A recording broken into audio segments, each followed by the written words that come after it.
Kita nyo ba? No, ang nipis, mas makapal pa yung bangs ni Jolina Magdangal. Hi sa mga suki ko dyan na manonood, kumusta kayo? So meron lang akong i-share sa inyo, no. Merong na-deliver sa akin kahapon. Itong walis na to ay medyo matigas na klase na walis. Ayan, para siyang yung buhok na niriban, yung buhok mo na kulot tapos pinariban mo. Ayan, ito yung resulta. Ito yung resulta. Ayan, matigas siya.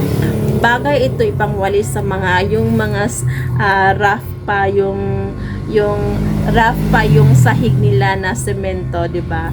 So, bagay na bagay ito. At dahil matigas talaga siya. Ayan. So nagtanong ako kay kuya kahapon, kuya, bakit wala pa yung isang klase na walis tulad nito? Ayan. So gusto ko kasi ganito. Ito, mabenta kasi ito sa akin.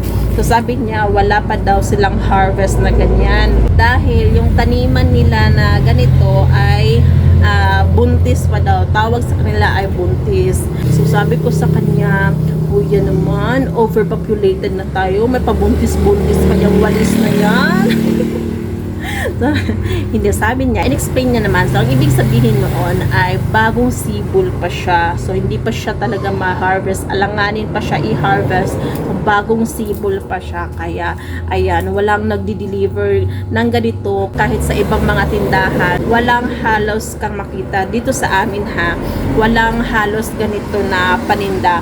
Pwera lang sa palengke. Pero sa palengke ay mahal na ang isa nito. Nasa 75 to 80 pesos yung bintahan nila. Kung wholesale naman ay nasa 62 pesos. So, yung bintahan ko lang nito ay nasa 65. Sobrang liit ng magiging kitaan natin. So, ayun na nga. Ayan. Ito na muna yung ititinda natin para meron lang tayong walis dahil matagal na ako walang walis, na ubos na. Madali lang akong maubusan ng walis at binebenta ko ito ng nasa 60 pesos. So, kahapon nakabuena mano na tayo ng isa. Ayan. So, diba, napakabuangga. Nasa mga December siguro na deliveran ako ng mga ganitong mga walis. Ayan. Isang dosina yung nakuha ko sa kanila pero madali lang talaga siya naubos. Ayan.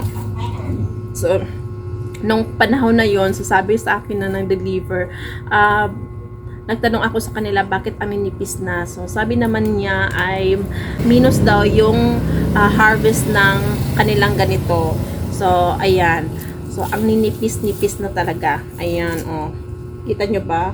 No, ang nipis. Mas makapal pa yung bangs ni Jolina Magdangal. Kaya, naloka ako. Naloka talaga ako, oh. Oh, ang nipis. Kaya, okay lang. Pero, naubos din naman. Kulang pa siya. So, kaya, ito, kumuha ako ng 18 pieces na ganito dahil baka maubusan ako. Matagal pa daw sila mag-deliver ng mga ganito dahil yun nga, maghintay pa sila na mag-labor. Maghintay pa sila na mag-labor, ani. Mag-labor ang, you know na. So, kaya, so, ayan, sa kabila. So, ayan. Wait lang. Balik tayo. Diba? So, share ko lang. So, sa akin, napansin ko talaga mabenta sa akin yung mga walis ko. Ang ginagawa ko kasi, pag dinidisplay ko siya sa labas, tinatalian ko siya ng pangtali. Minsan kasi may dadaan tapos kuha sila ng isa and then yun na, wala na. Walang bayad-bayad. Hindi talaga natin maiiwasan na may ganung mga klaseng tao, no? Ayun, balik na tayo. Tapos na silang mag-load at mag-Gcash. Kapag yung araw ay nakadirekta pa sa aking tindahan, tinatabunan ko yung mga walis ko ng meron akong tela dyan, tinatakpan ko siya ng tela para hindi siya masinagan o maarawan, dahil ito kasi pag maarawan mabilis siyang mag-dry, kumbaga madali siyang magdidilaw, magkukulay dilaw. Para mapanatili ko siyang fresh at kulay green, ay turno turno kami na. Okay, para fresh siya, diba? Fresh. So, para mapanatili ko siyang kulay ganito, green pa. So, tinatakpan ko siya ng tela para yun na nga, hindi siya kaagad magiging dilaw.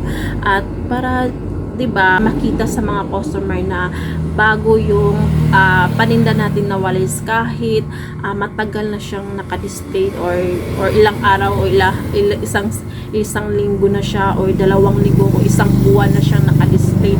No, dahil pansin ko rin kasi pag may nag-deliver sa akin dito, bultuhan ako bumibili, at tapos nilalagay ko lang siya sa taas at hindi ko siya pinapaarawan talaga pag naka-display ko sa labas, para yun na nga, yung tao makita nila na, kumbaga, yung pansin ko kasi yung mga tao kung saan yung mukha pa yung bago, or pumipili kasi yan sila pag yung dilaw at saka ito naka-green pa. So pinipili nila tong ganitong kulay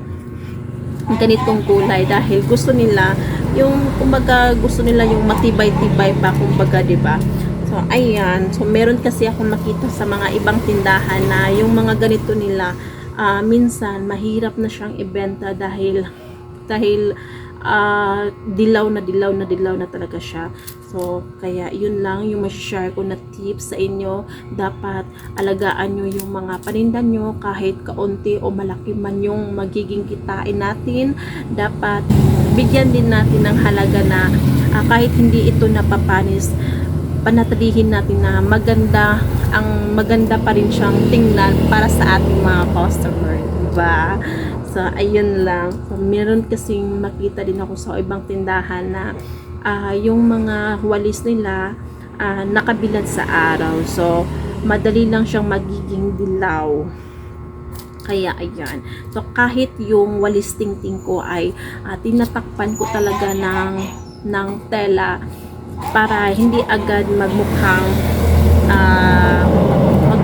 luma, o iba kasi yung walis tingting pag maarawan na siya, parang madali na lang siyang kumbaga sa Bisaya, pag gabok na ka siya lang tawon. So inato lang na siya.